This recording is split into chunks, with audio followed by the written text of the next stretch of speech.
Hey guys, so today I came across a really old video. It's from 2013, back when I went to Smithton. My friend Joseph, he passed away on March 20th of 2013 at 3 in the morning.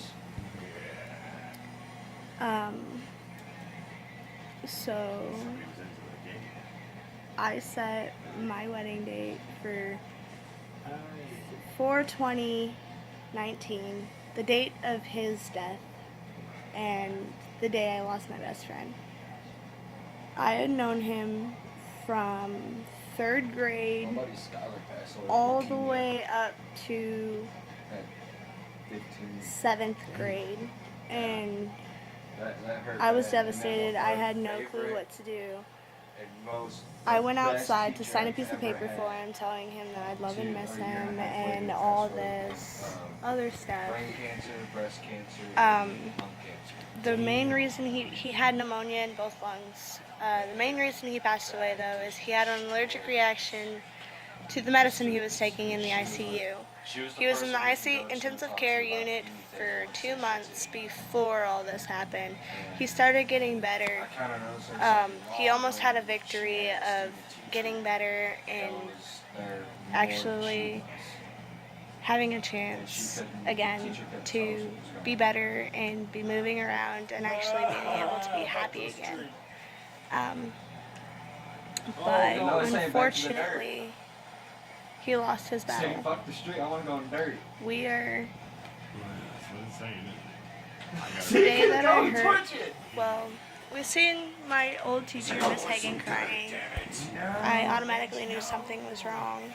So we all played it cool until first hour. Baby, where's my phone? And then when I went to first hour, which was Miss Hagen's class, my English class,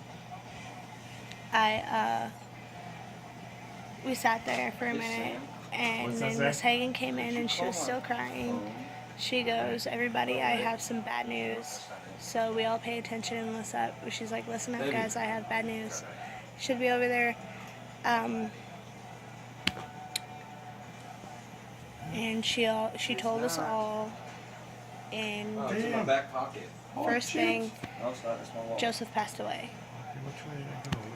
I looked at her and I laughed at her. I said, "You're joking, right?" I said, you're not, I was in shock. I was in denial, so I started laughing at her. I actually laughed in her face and said, "Ha ha ha, you're fucking funny. What's wrong with you? Why would you say that? It's not true." And then his mom came in and explained to us that he actually did pass away and he really wasn't with us anymore. And then we all went out into the hallway. We had a big, like a really long, big piece of construction paper, about from that wall over there to about where my window is. And we all signed it. I start trying to walk back to my classroom, and then it finally hit me. Oh my God, he's gone. So I run down the stairs and try to run into the bathroom. I hit a wall, made a big thud, and I just sat there and cried and cried and cried. Fuck that. And then Damn, dude, he's gone. I went to the guidance office, and my sister and my best friends. I bet she's It going was the same Janelle, thing. me, Probably. Shelby, and Tay, and Cassie. I was the third one down there.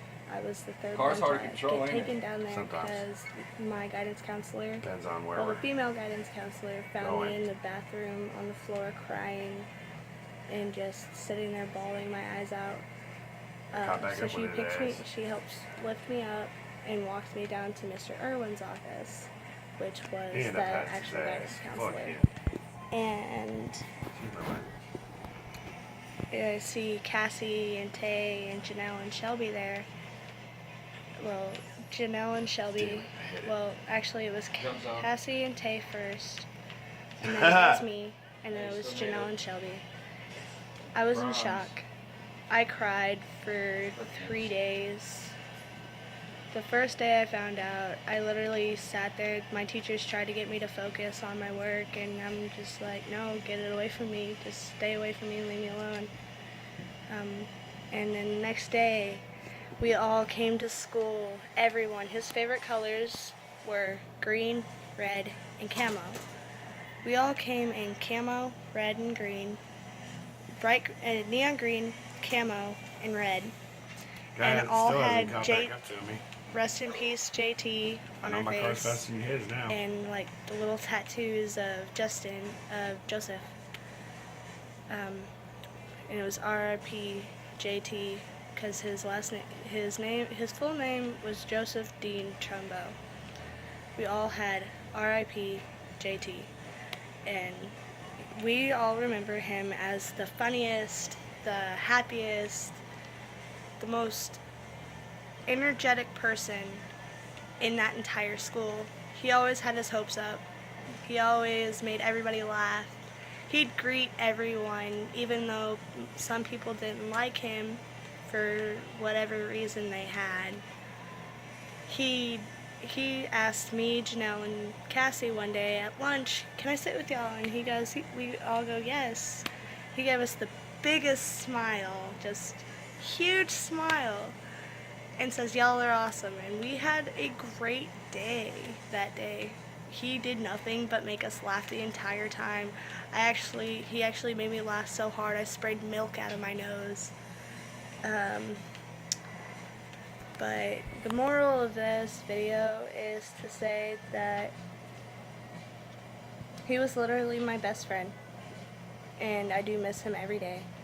I think about him all the time, and March 20th is going to be one of the hardest days. It's going to be literally, No, I'm not hitting that. it's actually been 4 years since we lost him.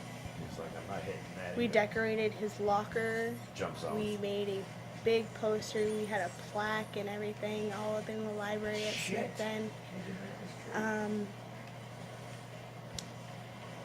He literally was the best person I had ever met in my entire life. So I'm gonna make my wedding date the day he